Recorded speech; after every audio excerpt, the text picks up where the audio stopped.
જેમ season change થતી હોય ને એમાં આપણે ડાયટમાં પણ ચેન્જ કરવાની જરૂર પડતી હોય છે. કારણ કે એવું નથી કે વેઇટ લોસ કરવા માટે એક જ ડાયટને ફોલો કરવું પડે છે. એના માટે આપણે ઘણા બધા ડાયટમાં પણ ચેન્જ કરવા પડતા હોય છે. કારણ કે જે વસ્તુ આપણને શિયાળામાં મળે છે એ જ વસ્તુ આપણને ઉનાળામાં નથી મળી શકતી. જેમ કે શિયાળામાં આપણને દાણાવાળા શાકભાજી, લીલા શાકભાજી વધારે પડતા પ્રમાણમાં મળતા હોય, જ્યારે ઉનાળામાં આપણને વેલાવાળા શાકભાજી એટલે કે દૂધી, તુરિયા, ગલકા એ બધું આપણને વધારે પડતા પ્રમાણમાં મળતું હોય છે. ને આપણને શિયાળામાં એકદમ હેવી ગરમ ખાવાનું મન થતું હોય અને ઉનાળામાં આપણને એકદમ ઠંડુ રિફ્રેશિંગ એકદમ લાઇટ ખાવાનું મન થતું હોય છે. માટે જેમ સિઝન ચેન્જ થાય આપણે ડાયટમાં પણ ચેન્જ કરવા જોઈએ કે જેના બેનિફિટ આપણને મળી રહે અને આપણે આપણા વેઇટ લોસને કંટ્રોલ કરી શકીએ. તો આજે હું તમને સમર સ્પેશિયલ ડાયટ પ્લાન આપી રહ્યું જેની મદદથી તમે અઠવાડિયામાં 2 થી 3 કિલો વેઇટ લોસ કરી શકો છો. તો ચાલો વિડીયોની શરૂઆત કરીએ. નમસ્કાર મિત્રો, હું ડોક્ટર દીપાલી ધાકેચા. સ્વાગત છે તમારું મારી યુટ્યુબ ચેનલમાં. અત્યારે વેઇટ લોસ નથી થતું એના લીધે ઘણા બધા લોકો હેરાન થતા હોય છે. એ લોકો કેટલું બધું એના પાસે ખર્ચે છે ત્યારે માંડ થઈ શકે છે અને જો એ મેન્ટેન ના કરે ને તો પાછો વેઇટ ગેઇન થતો જોવા મળી રહ્યો છે. તો આજના આપણે વિડીયોમાં એ જોઈશું કે કઈ રીતે ડાયટ આપણા હેલ્થ ઉપર અસર પાડે છે અને ડાયટની મદદથી આપણે આપણો વેઇટ લોસ કરી શકીએ છીએ. શરૂઆત કરીએ સવારથી. તો સવારમાં ઉઠીને તરત જ ખાલી પેટે શું પીવું જોઈએ? તો સવારે ઉઠીને ખાલી પેટે તમે ધાણાનું પાણી કે જીરાનું પાણી પી શકો છો. એના માટે રાતે 1 ગ્લાસ પાણીમાં 1 ચમચી ધાણા કે 1 ચમચી જીરું તમને જે સૂટ થાય તમે પલાળી શકો છો. બંનેમાં વેઇટ લોસની પ્રોપર્ટી છે. બંનેમાં ન્યુટ્રિશન, લો કેલેરી, ડાયટરી ફાઈબર રહેલા હોય છે જે આપણા હેલ્ધી ગટને રિસ્ટોર કરે છે અને આપણને જે ગટ ઇશ્યુ એનાથી બચાવે છે, જેના લીધે આપણે આપણા વેઇટ લોસ ઉપર ધ્યાન આપી શકીએ છીએ. અને જો ડાયજેશન સારું હશે તો આપણું વેઇટ લોસ પણ જલ્દીથી થઈ શકે છે. માટે સવારની શરૂઆત આપણે આ પાણીથી જ કરવી જોઈએ કે જેની મદદથી આપણે આપણો વેઇટ લોસ કરી શકીએ. પછી તમે 15 થી 20 મિનિટનું વોકિંગ કરી શકો છો કે 15 થી 20 મિનિટની તમે ગમે તે એક્સરસાઇઝ કરી શકો છો. એક્સરસાઇઝ જરૂરી છે કારણ કે ખાલી ને ખાલી ડાયટથી વેઇટ લોસ નથી થવાનું. વેઇટ લોસ કરવા માટે ડાયટ, એક્સરસાઇઝ, સ્લીપ બધું જ મેટર કરતું હોય છે. માટે જો તમે બધું સરખી રીતે ફોલો કરશો તો તમે તમારો વેઇટ લોસ ઝડપથી કરી શકો છો. તો એક્સરસાઇઝ પછીની વાત આવે છે કે સવારના નાસ્તાની. સવારનો નાસ્તો એ આપણા બોડી માટે ખૂબ જ જરૂરી હોય છે કારણ કે આખી રાત સૂયા પછી આપણે સવારમાં બોડીને એનર્જીની જરૂર હોય છે જે આપણે મોર્નિંગ સવારના નાસ્તાથી શરૂ થતી હોય છે. ને જો સવારનો નાસ્તો ના લઈએ ને જેના લીધે કેટલા નુકસાનો થઈ શકે છે એનો વિડીયો મેં ઓલરેડી બનાવેલો છે. તમે લિંક ડિસ્ક્રિપ્શનમાં આપેલી છે ત્યાંથી જોઈ શકો છો. આપણે દિવસ દરમિયાન જે એનર્જીની જરૂર પડતી હોય ને આપણને સવારના નાસ્તામાંથી મળતી હોય છે. તો હું તમને સવારના નાસ્તાના 2 ઓપ્શન આપું. પહેલો ઓપ્શન છે કે મેંગો સ્મૂધી.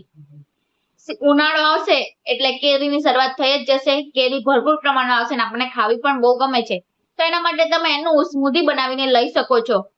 પણ એ વસ્તુનું ધ્યાન રાખો કે સ્મૂધી બનાવો ત્યારે કોઈ પણ જાતનું રિફાઇન્ડ સુગર કે સુગર અલ્ટરનેટ, ગોળ છે, મધ છે, ખજૂર છે, કોઈ પણ વસ્તુ એડ નથી કરવાની.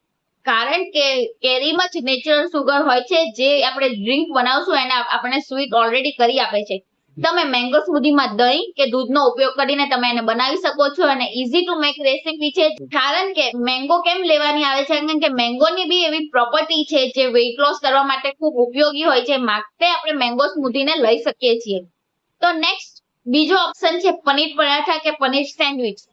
તમને જે પણ પ્રિફર પડે તમે તે લઈ શકો છો. પણ એ વસ્તુનું યાદ રાખો કે પનીર પરાઠા કે પનીર સેન્ડવિચ બનાવો એમાં બટેકું એડ નથી કરવાનું. એમાં તમે વેજીટેબલની સાથે પનીર એડ કરીને તમે એને લઈ શકો છો.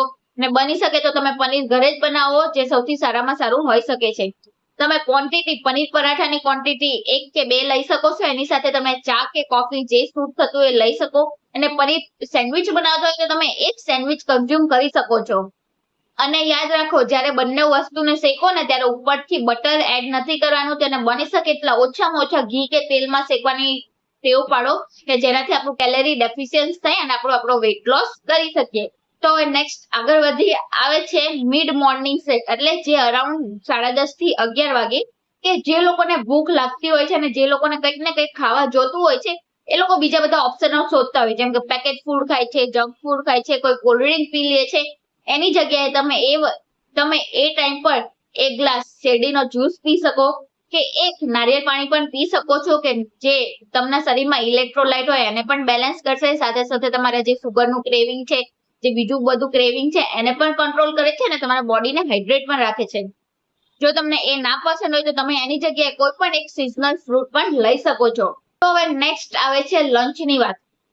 અત્યારે ઉનાળામાં આપણને બપોરે બધાને એકદમ જ ખાવાનું મન થતું હોય છે કે વધારે પડતું નથી ખાવું કે જેનાથી પેટ પણ ભારે ભારે લાગે અને પચે નહીં. તો એના માટે હું તમને બે ઓપ્શન આપું. પહેલો ઓપ્શન છે કે જે લોકોને રોટલી ખાવાની પસંદ હોય એ લોકો અત્યારે ઉનાળામાં ઘઉંની જગ્યાએ જુવાર કે બાજરીની કે રાગીની રોટલી ખાય તો બેસ્ટ હોય છે, પણ એની ક્વોન્ટિટી એક જ લેવાની છે. અને એની સાથે તમે એક વાટકી ભરીને સબ્જી, એક વાટકી સલાડ અને એક ગ્લાસ છાશ લઈ શકો છો. શાકમાં તમને પસંદ હોય તમે એ પણ શાક લઈ શકો. તમે પનીરની સબ્જી લઈ શકો છો કે એની જગ્યાએ તમે દૂધી છે, તુરિયા છે, ગલકા છે, પરવળ છે, બધી બધી સબ્જી લઈ શકો છો. કારણ કે આ શાકભાજી એવા છે કે જેમાં ડાયજેસ્ટિવ ફાઈબર રહેલા હોય છે જે આપણા વેઇટ લોસ કરવામાં ખૂબ ઉપયોગી નીવડે છે. અને દૂધી તો એ ઉનાળાનું સૌથી બેસ્ટ શાકભાજી ગણાય છે જેને તમારા ડાયટમાં જરૂર સામેલ કરો, કારણ કે દૂધીની મદદથી પણ આપણે આપણો વેઇટ લોસ કરી શકીએ છીએ. તો નેક્સ્ટ સેકન્ડ ઓપ્શન આવે છે કે જે લોકોને ભાત ખાવાના પસંદ હોય એ લોકો ભાત લઈ શકે છે. એ લોકો એક મીડિયમ વાટકી ભાત અને 2 વાટકી દાળ લઈ શકે. એની સાથે એક વાટકી સલાડ અને એક ગ્લાસ છાશ કમ્પલસરી હોય છે. જો તમે આની જગ્યાએ તમે વેજીટેબલ પુલાવ પણ લઈ શકો છો કે મગ પુલાવ કે ચણા પુલાવ પણ લઈ શકો છો. અને તમને આ કશું જ ના પસંદ હોય તમે દહીં તડકા રાઈસ પણ લઈ શકો છો. એકદમ સિમ્પલ રેસીપી હોય છે. એના માટે ખાલી ભાતને બાફવાનો હોય, દહીંનો વઘાર કરવાનો, એમાં થોડા શાકભાજી નાખીને તમે દહીં તડકા રાઈસ લઈ શકો છો, જે ખાવામાં પણ તમને મજા આવશે અને તમારા ટેસ્ટને પણ કંટ્રોલ કરે છે. તો હવે નેક્સ્ટ આગળ વધીએ અને વાત આવે છે મિડ ઇવનિંગ સ્નેકની. આપણા ગુજરાતીમાં તો ખાસ કરીને બપોરે મોસ્ટ ઓફ લોકોને સુવાની ટેવ હોય છે. સુઈએ ને એટલે ઉઠીને કંઈક ને કંઈક ખાવા જોઈએ. 5-6 વાગે એટલે આપણને એવું થાય ચાલ ને કંઈક ખાઈ લઉં. કોઈક એવું કહેશે કે કંઈ નાસ્તો ખાઈ લઉં, જંક ફૂડ ખાઈ લઉં કે આ ખાઈ લઉં. તો એની જગ્યાએ તમે મેં બતાવ્યું એ વસ્તુ લેશો. તમારા ક્રેવિંગને કંટ્રોલ કરે છે, તમને ફૂલનેસની ફિલિંગ આપે છે, સાથે સાથે એકદમ લો કેલેરી હોય છે, માટે તમને વેઇટ ગેઇન થવાની કોઈ શક્યતા રહેતી નથી. તો તમે બપોરના નાસ્તામાં એક મીડિયમ વાટકી શેકેલા સિંગદાણા કે એક મીડિયમ વાટકી રોસ્ટેડ મખાના લઈ શકો છો. બંનેમાં ન્યુટ્રિશન જેવા કે magnesium, calcium, vitamin B, iron, folic acid આ બધું રહેલું છે જે આપણા શરીરને ન્યુટ્રિશન પૂરા પાડે છે, આપણા શરીરને એનર્જીને પણ રિસ્ટોર કરે છે અને સાથે સાથે લો કેલેરી હોય છે. અને તમે આ વસ્તુ ખાશો ને એના લીધે તમારું પેટ પણ ભરેલું લાગશે, જેના લીધે જે ઓવર ઇટિંગની ટેવ છે એનાથી પણ આપણે બચી શકીએ છીએ. આની સિવાય જે લોકોને ચા કે કોફી પીવાની આદત હોય એ લોકો બપોર પછીના નાસ્તામાં 1 કપ ચા કે કોફીની સાથે 2 પીસ ખાખરાના લઈ શકે છે. તો નેક્સ્ટ આગળ વધીએ અને હવે આવે છે ડિનરની વાત. અત્યારે ઉનાળામાં તો ખાસ કરીને આપણે ડિનરમાં એવું પસંદ કરતા હોય જે સરળતાથી બની જાય અને એકદમ લાઇટ ફીલ હોય કે આપણને હેવી પણ ના લાગે, કારણ કે જો હેવી લાગશે તો રાતે ગરમીના લીધે આપણને ઊંઘ પણ નહીં આવે અને આપણું ખાવાનું પણ બરાબર પચશે નહીં. એના માટે હું ડિનરમાં તમને 2 ઓપ્શન આપું છું. પહેલો ઓપ્શન છે ઇન્સ્ટન્ટ ઢોસા કે ઉત્તપમ. તમે જે આપણો સૂજી કે જેવો રવો આવે છે એમાં દહીં નાખીને એમાં લોટ્સ ઓફ વેજીટેબલ નાખીને તમે ઇન્સ્ટન્ટ ઢોસા કે ઉત્તપમ બનાવી શકો છો, જે તમને ખાવામાં પણ લાઇટ ફીલ કરાવશે અને સાથે સાથે તેમાં વેજીટેબલ હશે જે આપણે ન્યુટ્રિશન પણ મળી રહેશે, આપણું જે મેટાબોલિઝમ હોય એને પણ બૂસ્ટ કરશે અને આપણું ડાયજેશન પણ ઇઝીલી કરી શકે છે. તમે ઇન્સ્ટન્ટ ઢોસા કે ઉત્તપમ બનાવો એનું મેક્સિમમ તમે 2 થી 3 ક્વોન્ટિટી લઈ શકો છો, એનીથી વધારે ક્વોન્ટિટી લેવાની નથી. એની સાથે 1 થી 2 ગ્લાસ ભરીને તમે છાશ પી શકો છો. નેક્સ્ટ સેકન્ડ ઓપ્શન આવે છે તમે કોઈ પણ ચાટ બનાવીને લઈ શકો. અત્યારે ઉનાળાની સિઝનમાં કાકડી છે, કેરી છે, ટમેટું છે, કાંદા છે, કોબી છે, આ બધી વસ્તુ આપણને મળતી હોય. તમે આ બધુંનું વસ્તુને ફાઇન ચોપ કરીને તેમાં મમરા એડ કરીને સૂકી ભેળ પણ બનાવી શકો છો. અને તમને જો મમરા ના એડ કરવા હોય તો તમે શેકેલા સિંગદાણા નાખીને પણ આની ચાટ લઈ શકો છો, જે તમને ખાવામાં પણ ભાવશે, તમારા ટેસ્ટને કંટ્રોલ કરશે અને તમને ફૂલનેસની ફિલિંગ પણ આપશે. તો આ છે ડિનરના ઓપ્શન કે તમે આમાંથી કોઈ પણ વસ્તુ લઈ શકો છો. ડિનર કરી લો એના પછી બની શકે તો 10 થી 15 મિનિટનું વોકિંગ કરવાની ટેવ પાડો કે જેના લીધે તમારું ખાવાનું છે બરાબર ડાયજેસ્ટ થાય, કારણ કે મુવમેન્ટ થશે તો આપણે આપણા ખાવાનું છે એને બરાબર આપણે પચાવી શકીએ છીએ. તો પછી નેક્સ્ટ આવે છે બેડ ટાઈમ ડ્રિંક. કારણ કે બેડ ટાઈમ ડ્રિંક એ વેઇટ લોસ માટે ખૂબ ઇમ્પોર્ટન્ટ હોય છે, કારણ કે એ ડ્રિંકથી આપણું મેટાબોલિઝમ બૂસ્ટ રહે છે, આપણું ડાયજેશન ઇમ્પ્રુવ થાય છે, આપણી સ્લીપની ક્વોલિટીને પણ ઇમ્પ્રુવ થાય છે. માટે રાતે સૂવો ત્યારે 1 ગ્લાસ જીરા વોટર પીવાની ટેવ પાડો. એના માટે તમે 8 વાગે 1 ચમચી જીરું ને 1 ગ્લાસ પાણીમાં પલાળી શકો છો. પછી જ્યારે સૂવાનું હોય એના 15 થી 20 મિનિટ પહેલા એ પાણીને પી લો. એનાથી તમે તમારું ખાવાનું પચાવી શકશો અને તમે તમારો વેઇટ લોસ પણ કરી શકશો. પણ આ તો થઈ ડાયટની વાત.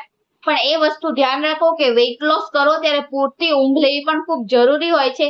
માટે તમે મિનિમમ 7 થી 8 કલાક ઊંઘ લેવાની ટેવ પાડો. તો મિત્રો આ છે એવો સમર સ્પેશિયલ ડાયટ પ્લાન કે જેની મદદથી તમે તમારો વેઇટ લોસ કરી શકો છો.